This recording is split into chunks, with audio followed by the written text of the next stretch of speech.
But I just wanted to say thank you all for being here today. This is the first day of the public opening for our newest exhibitions, the Shadowy Creative Pinky's Memories. And we have a special guest today. Jan Rewine is here today, and she is going to lead you on a very special discussion and exploration of her art that's here. And we were glad to see your work come back because we had very popular and special memories of your work about 9 or 10 years ago. So, thank you all again for being here. We appreciate your support. I see a lot of textile artists in the mix, so I know that you probably are going to have some very detailed questions at the end of the tour for Jan Rue, and I know she will be glad to delve into those. We appreciate you. Enjoy the tour. Thank you, Jan. Thank you. Well, welcome everybody. And by working on this talk, actually, I have to think about what to talk about because I was a professor, so I can go a lot of technical. I can go 2 hours on stuff, but I want to make it more fun and more related to you as well. So feel free to ask questions, raise your hand because I know it's quite hard to be serious with math. And I'll give you a brief background. And first, I want to thank Taiwan Museum to host me with my work. And the work I do, most of the installation, is very hard to come alive, only in the museum setting. So and thank you for you guys supporting the museum, Taiwan Museum of Art. And we need to get in.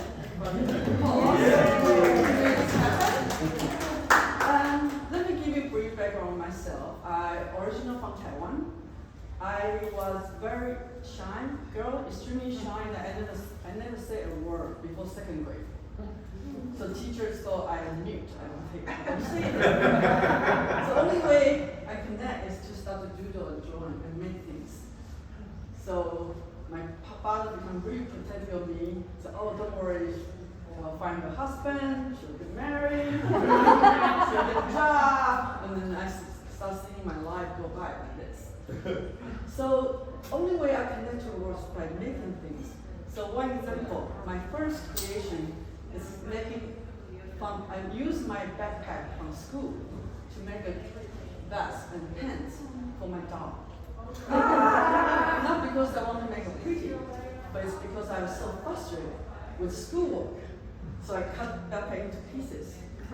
And then I realized I was in trouble. So I had to find the purpose for the action. So I said, I'm going to sew it into clothes for my dog. And I covered it with my mother's collection of cotton for the whole outfit. So I used art to cover my own crime.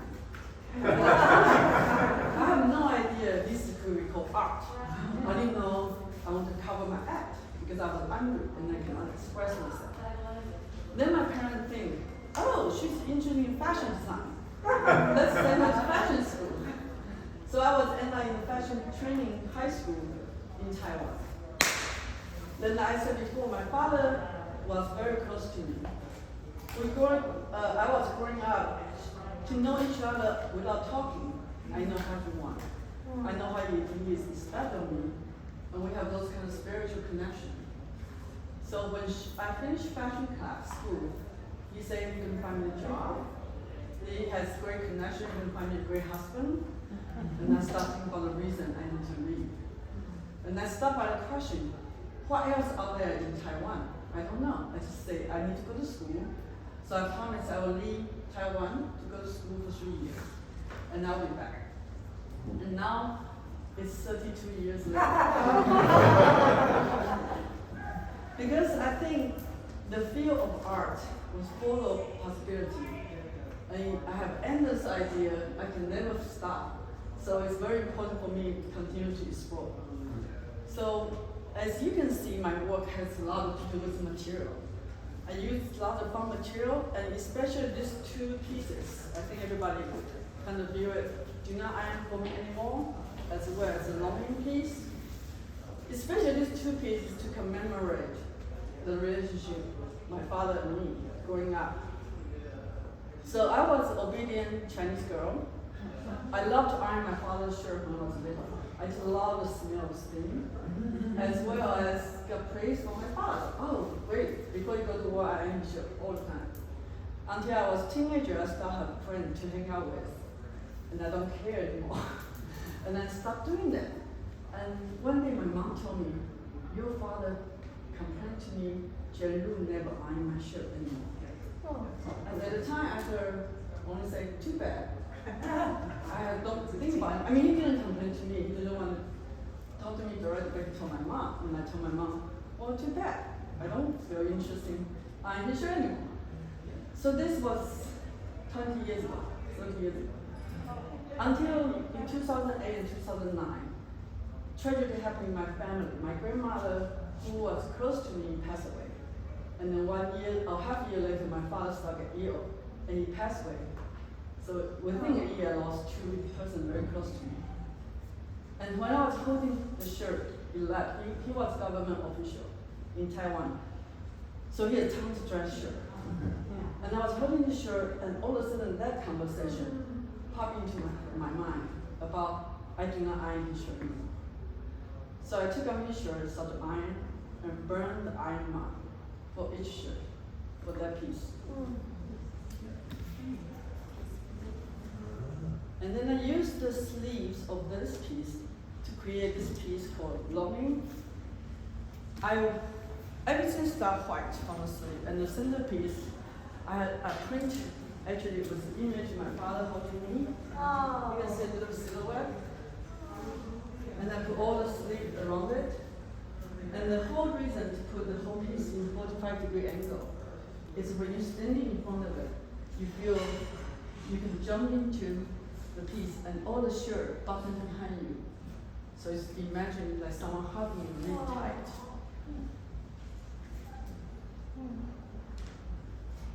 And you can see in my work, it's very different than painting and different than jewelry or small object or contemporary, like conventional textile work. Because I do want you look at my work and use your body to feel it. And that's why I'm so interested in doing installation, such as this piece as well. And I require my viewer to walk through my work. Even if you don't understand why, I want you to use your own body to feel the viewpoint going through the work and see the relationship between the work and your own body. And that's very important to my work. For example, like this piece, this is supposed to be connected to the other piece, but since a while here, we'll talk about it. It starts from a single bell, which doesn't, I dip in the wax, so it does not make any sound. So the idea falls into silence. A lot of things we cannot say become a metaphor for this piece. So I start to stitch red thread with bell, dipping the wax, and talk about domestic female role, or could be female's role in society, in our surrounding. A lot of times we've been forced into silence, but we still have to carry our life gracefully. And that's this piece. But yesterday, I think one of the, she's asking, I think generalized what you say, she feel pain when she see this piece. And that's exactly the point of my work. I do not want people to think or read only what I say. I want you to bring your own feeling, your own memory into my work. And that's the whole reason I choose textile. Because everybody knows it's bell, everybody knows it's gloves, everybody knows it's shirt. So you can bring your own association of memory and feeling into the work. And also, yesterday I had some question about how do you call my work? And I call it installation. And to me, installation is a way, when you go through the space, you're aware of your relationship with the body and the work itself. And you change as you travel through the space. So I will ask you guys to travel through the space with me, slowly.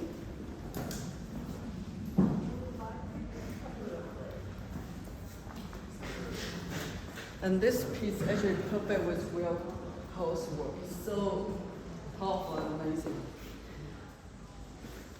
So as you travel, you can see all the shirt lying there quietly. Almost looks like a coffin, even there's no coffin. And you can examine each shirt And as you go slowly with your own body, you can feel it fly away again. And doing installation is really fun because every time I sit down, well, it looks so different from last time. To me, it's all learning for me as well. Every time I see the same work set up. And something really interesting happened at the end. If you guys travel to the back.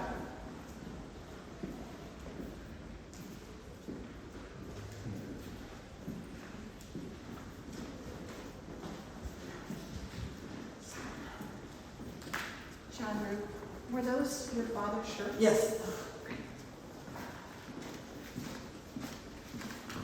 So those are literally my father's shirts. Yeah, yeah.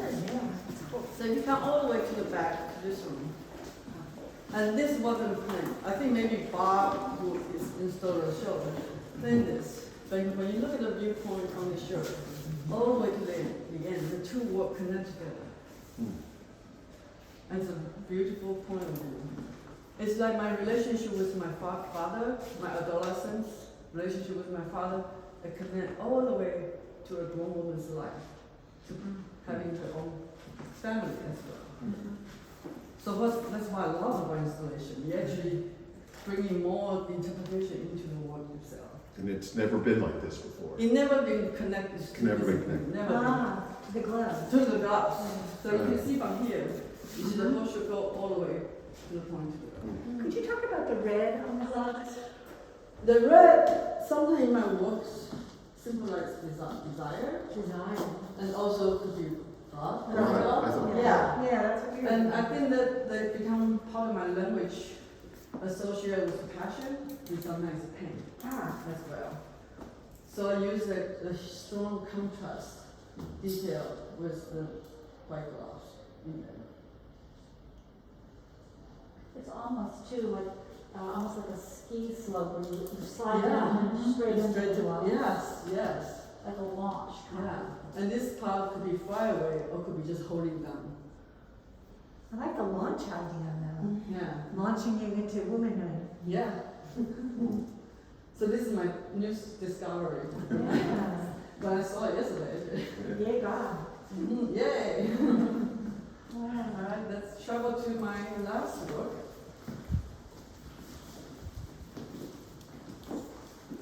Which is called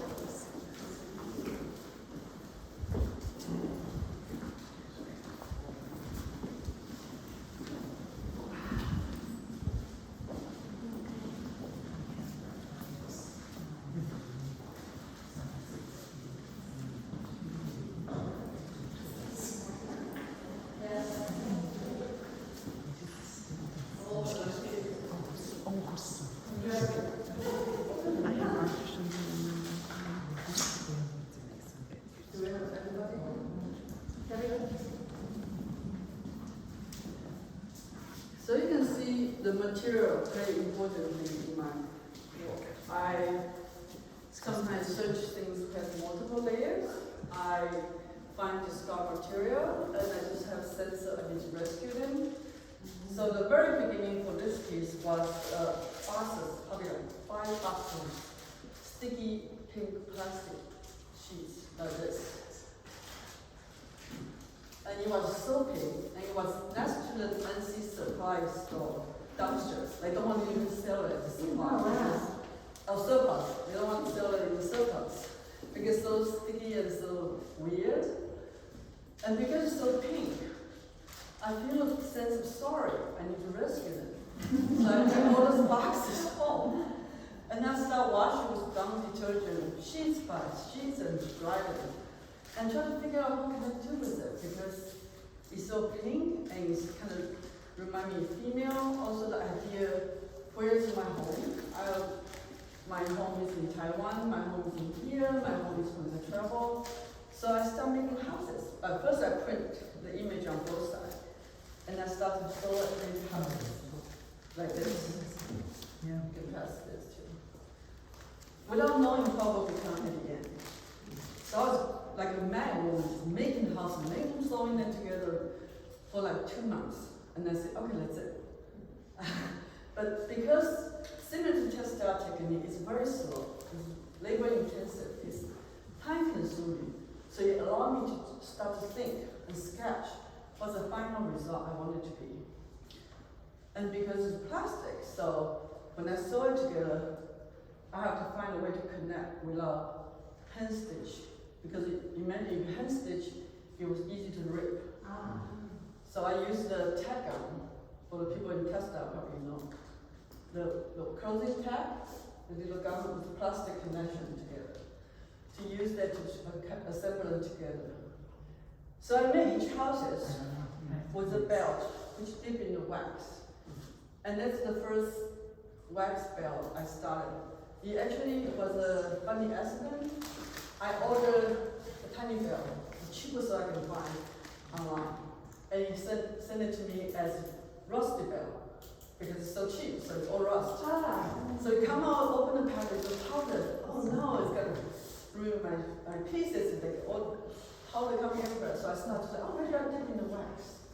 So kind of make it clean. The moment when I dip in the wax, it's still the sound of the belt. At that moment, it just struck me that, oh my God, the material told me what to do. It's even more powerful than the natural. So I start ordering more belt and dip in the wax. And that's this idea of forcing to silence coming together.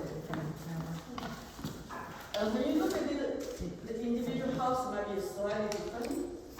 So in my work, dealing with a lot of individuality, like each one might have a different story untold, which will be forced into silence. But you step back, you look at all as one community, one sense of body of all. So my work dealing with individual as well as universal. And the way to suspend it in space is one of my curses, because you have no idea how many times I want to make something small, something on the wall so I can sell people and I just can't, it just cannot satisfy me. Because when you make something this large and suspended from ceiling, your body surrenders in a way. You don't feel you control the work. You feel you have a reciprocal relationship with the work. You can respond to the piece by working around the piece, but it's not stable like a marble sculpture that you can hug and hold and you know it's always there. And there's a sense of danger since my fall down. And to me, that kind of beauty and that kind of danger is a state of sublime. And I think that's one of my goals for myself, to be satisfied, is to reach the state of sublime. And to me, it actually helped me to communicate my work with my audience without words. Because the words sometimes deceitful. The meaning of the word to you and to me might be very different, but your body reaction, your emotion connection with your work, I think very truly echoes to your mind. I think that's me. Do you know how many pieces are in? No, Bob told me he's going to come. I try not to remember. I try to let it happen and see how many pieces in there. So, yeah. And it's amazing in the state. I stayed in the United States for 32 years. If I didn't ask the question to myself 32 years ago, what happened if I decide to go? What happens? What if I want to see what's outside of Taiwan? Then I will have no career in the United States. I won't be ex-professor. I won't be American mom right now. So I think curiosity actually is kind of motivation for my career. Thank you. Yes? Would you, I mean, I know you just randomly made this shape, but you know it sort of looks like a shirt.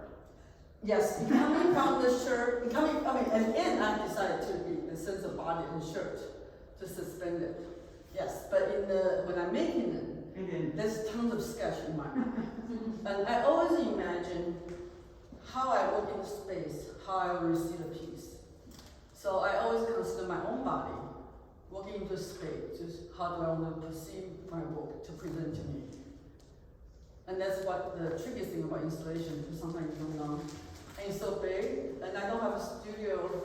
I have a studio 10 years ago, But I used to make this, all of those things in my living room, my kitchen, everywhere, until I can hide it enough. And he said, okay, let us show, I'm gonna put it all together. So studio size is not excuse. How long did you take to make this? Well, this actually made 2 months, the pieces. And assembled together for another 2 weeks. How did you print on Silk screen. silkscreen? Yeah, I took my silk screen everywhere. So actually, the plastic is printing on both sides. Ah, So the image is laid together, but they don't really touch together. So, does your family in Taiwan Yes. know about your work here, and do they appreciate it like? I think they appreciate more now. It's a funny story, like 1 year, I finally got a teaching job at ECU, and my father is in Taiwan. I mean, he haven't visited me. He's like a minister of the custom of Taiwan, so he knows every city. Okay. He decided to hold a banquet from Taipei to Taichung to South, the whole island, to have a banquet for all his friends because his daughter got a job. I think at the end he's very proud of it, and he just cannot believe a girl so shy cannot speak in public, and she's decided she want to go outside Taiwan. She want, at first, actually, this long story short, I want to go Germany first. I got rejected. I want to go Paris. I got rejected. And then he said, only country you can go is the United States. And only state you can go is Illinois. Because my uncle had a motel in the South Illinois. Okay. So he feels safer if I go somewhere close by. Then I went to the Institute of Chicago. Oh, So it happened that I was to school there too, so. good school. Yeah? did you make your outfit? I don't. I do. I was fashion design in the Institute of Chicago as well as fiber art. But I started making, I never made anything for myself. I alternate stuff for myself. And then feel like I can make art. Why do I need to make clothes? And in my fashion training and career, I should work in the fashion industry a little bit. I just feel like so many stories I want to tell. And fashion come and go every season. I can just buy it. But when I make something, I want to be more than just a fashion. I want to tell a story. I want people to have a connection to it. So, yes. So, Chandra, in your bio, it says that you had residencies in Morocco, Belgium, and the Netherlands. So can you say a little bit about what you did there? In Morocco is first. Okay. In Morocco, I was there, and they pay for the trip. I have no idea what I'm going to do there. They love you, love artists by the ocean. Beautiful house, no connection, nothing, no internet. And you have to go out searching material. So they would have a trip like once a week, take you to the market, push you like 1 hour desert ride. You don't see anybody. I mean, you see people walking on the desert for 1 hour. You didn't see any house or village. It's amazing to me. So we have to go to the market to find material and come back to create. So I created, for 2 weeks, I created a piece for the first biennial for Casablanca. There. Yeah, and I didn't go to the opening because it was too far away. But I do buy a lot of supplies and stuff for my future work. If you go to my website, you see a little, you think you are center of universe, the bassinet. I actually got it from Marrakesh market over there because there's an old guy making it right there. So I just bought the bassinet. And that was interesting kind of residency. So all the artists are partying, I'm like slave making things for the installation. And then the Belgian one was asking for community to donate their clothing. And I started making a story about, so I built a red house with fabric. And I started using the colors, the color of the shirt, to mismatch into the wall of a room, a house. And that was in Belgian residency over there too. And that one was great because you are not in the middle of desert. So there's a lot of volunteers to help you so they can take you. The language is problem because they don't speak English that well. And I create 2 or 3 pieces of work over there in Belgium, and sometimes you donate the work to them too. So that was I think we have a show in there, and then they have one piece travel to Africa for biennial, which I didn't go. Yeah. And did you talk about the Netherlands? Yeah, the Netherlands is funny. So it's funny, after I retired from NC State, first I was ECU and then become NC State, because my father got sick, so I retired to travel a lot to Taiwan. And then after retire, I started to do more residency. I went to Morocco, went to Belgium, and then in between, I realized I was pregnant with my daughter. Actually, so when I was in Netherlands, my daughter was 1 year old. So I said, I have a daughter, I need to take her with me, so I can carry this baby with me. And also I fly my mom from Taiwan to Netherlands. Oh, that's nice. So she can help to take it. And so my daughter learned how to work in an apartment in Netherlands. Yeah. And that was great experience over there too. So. Sounds fascinating. Thank you. Anyone else? For me, I'm feeling like this garment or these arms have so much in common with the other pieces where you will be embraced Yeah. and a sense of the home can embrace you just like the sleeves can embrace you. Yeah. Was that something you thought about? Yes, and I could think about the other way around. To each one has house to shelter you, to protect you, and I think that's probably similar to what you say. Also, another thing I forgot to mention, the reason I call it the shadow we create, because I use this piece to commemorate a woman's hardship and fighting for equality for centuries, and usually we take 2 steps forward and 1 step backward. And doesn't matter how high it is, our effort at the time could be very strong, but the end could be just shadow and residue at the end of history. And it's funny, in 1960, in communist China, the chairman Mao used a logo say, woman holding the half of sky. So it was a cultural revolution, it was ask women to stand up, you're holding half of sky. It means you contribute to society. But mainly it's just for a political way, for them to fight for his own cause. Because if you look at today, Communist Party, when they're big meeting, you see that there's no woman. And maybe like about 1,000 of men. So it's very ironic. In 1960, they talk about a woman holding half sky, but you are not allowed in the government official. So I just find it kind of interesting connection. So I made this piece, and I made this title to reminding us we have to stick together and continue to fight, even I know sometimes we cannot break the city. Do you think about the shadows that Yes. the police cast? Yes, actually, my favorite view is standing right here. You can see all the shadow on the floor as well. It has sort of like an angel's ring or a butterfly's ring.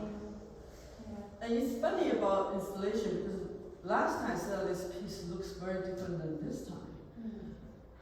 And Bob and I tried to hang it higher and things keep kind of falling and sing. And sometimes I learned you just have to let the work be itself because right now, right here, she just wants to rest a little bit. So I don't want to force her to do things she didn't want to do. And this thing was working with material. When I'm teaching, when a student working with material, I think you have to learn to listen to understand the material you're working. It's like you have a relationship with the material. You don't want to fight the material until you want to do what they want to do. So to me, I think the relationship is really work to collaborate together, basically what kind of end result they want to be.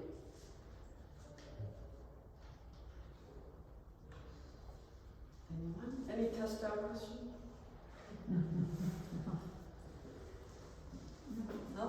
What's your favorite medium of textile, like natural or man-made combination? I would say my favorite textile technique is screen printing and weaving. When I get depressed or angry, I would screen print like crazy. I would just put fabric on the studio, just print it, and I don't plan, I don't do, I open my mind, I don't do like grid and design. I just turn off my mind, start to print. Doesn't matter if I'm going to use Mechanics of it. Yeah, just tons of keep printing and change the color, change the image, and just print and layer them together. So they usually get me out of the system. If I didn't print for a month, I'd be like, oh, I'm kind of shaking. It's kind of individual as well. And the weaving just has so much possibility, but I haven't done weaving because it takes time to set up room and the space. Otherwise, weaving is a great way to create. Think about you can create things from the fabric, but you create things from a single thread. And that's for the more possibility than just on the surface. And in terms of material, I kind of play with the material in opposite character. So like this is plastic. You think it's supposed to be very tough and permanent, but for this piece, it looks very fragile. It's very soft and tender. So I kind of like to change the characteristic of material as well. Are you back in Raleigh? Yeah, in Chapel. Yeah. Is your mother still in Taiwan? Yes, my mother, my sister, my brother. I'm here just with my husband and our daughter. Yeah. So your kids don't really know your family that well? Well, I took my daughter back to Taiwan every summer. And it's funny, the pandemic last year, she was in 2nd grade and she cannot do online. She do online, she still go to YouTube. I said, that's true. I said, hey, get back to the class. I'm not showing my face. So I said, okay, that's not gonna work. So I actually flew her back to Taiwan with me. We had to quarantine 14 days. In Taiwan, it's very restricted. You're locked in the room for 14 days. So in the 14 days, I teach her how to write Chinese, teach her how to pronounce Chinese, and send her to the Taiwan school right away in 2nd grade. So she was in regular public school, 2nd grade in Taiwan. At the same time, in 9, she continued her online class in Chapel Hill for a whole year. That's intense. Yeah, so. And your husband was still here? He here and he traveled to see us during the Thanksgiving time for 2 months. Oh, that must have been hard. Yeah, it's but everything's kind of online, so he can travel a little bit. But we came back this July. Now she's in regular school, but now the pandemic go up again, so I start doing online again. Oh no. And the kids, she's 8 years old, she cannot get vaccinated, so Right. that's a special help for her. How'd she feel about that dual school when you were in Taiwan? At first she was very happy because she was locked down in state for half a year. And she is a very social. She's very different to me. She talks back to me all the time. I mean, she just talk. I don't know if she even knows what I mean. She learned it from TV, from other people, she keep talking. So she meets her friends. So in Taiwan, she's willing to put on hard work to learn Chinese, so she can have a chance to go to school. And she loves school. She loves time to play with friends, do different things. So she had a good time in Taiwan for the one year time. So is it a problem between Taiwan, I mean, In China? just you going as a person to see your family, does that affect you at all, the problem with Taiwan? Taiwan usually, China has threatened Taiwan for centuries. Taiwan is still a free country, democratic country, but nobody in the United Nations recognizes Taiwan as a country. So it's very ironic. Totally democratic, 2 or 3, actually 4-party system. The voting rate is 90%. People probably participate in party too much. But it's totally free, democratic society. So at this point, the threat from China, people just say, I don't care. You're gonna die, we die. But we want to live our life as free person in the country. So the tension is getting higher and higher because China become more aggressive to Taiwan. So hopefully nothing will happen. I my husband spent 10 years in China. China, and I went back and forth. But Oh. as long as you don't say anything wrong or do anything online, you lead a very normal life. Yeah. In China, it's ironic because my husband is from China.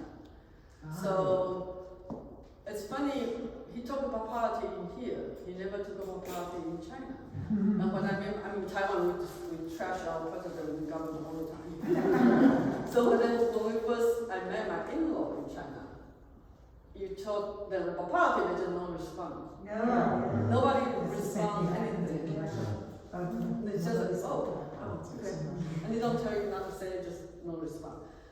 So it's funny when they visit us the year when we have a women's march in Bali. So I was holding the sign going, today he's like, why are you doing this? Why are you doing this? I said, you've got to fight for your own right. I said, no, you don't do that. You don't. Because they were in the generation sending to labor camp. Yeah. When they're growing up. So my husband was born in the labor camp. Wow. Yeah. But they are both like high school and no college to go to. So to the point they only say, okay, life is good right now. Don't push it. Don't touch it. Don't rock the boat. Yeah. And I remember a Chinese person once kind of screwed me in a corner, a young girl, and she said, I know about it. And I'm like, what? And I'm like, who's around her? And what?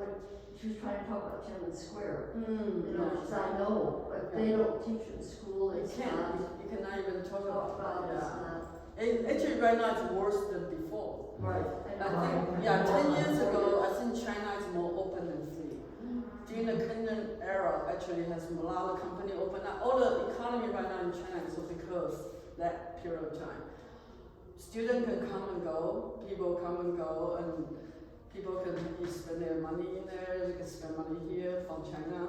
But since this new president who wants to be a king started tightening everything up. And his role model is more like a chairman Ma. All the things he do, he want to go back to the old Communist Party. So it's kind of scary Yeah. period of time. Yeah. Thank you. Is it ever hung so that you can walk under it? Yeah, it was not under it, but my daughter used to crawl under it. Wow. So quite under it this high. Uh, Yeah, so the bell just touched the floor. That's not harmful.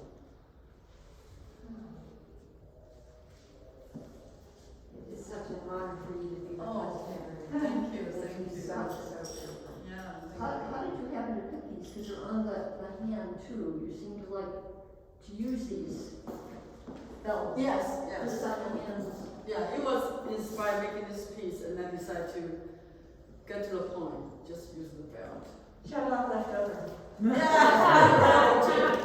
but it's funny, when I think about this talk, I start looking, okay, my title is my talk as to find my own voice through making an object, right? And the end, when I think my talk is like, I'm not hiding my own voice behind my work. This is your journey. It's my journey, and I guess as Asian culture, you don't want to be proud of yourself, you don't want to say things. It's not brag. You don't want to brag, you want to be humble. So I tend to hide message behind the work. Then get to the point and say, this is against the culture and things. So it's very hard to change. Yeah. Does anyone have any further questions? Yeah. And if you want to, maybe sneak behind it. Also, I have a car there. If you guys want to take my car as souvenir. Okay. I also print the sheets. Not the same image. You can pick out one sheet as souvenir.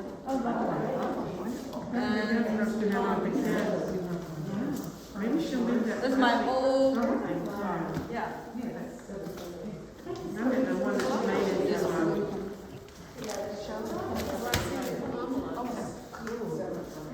You know, all the kids are gonna make those Yeah, I give them to. So when we have to do a tour,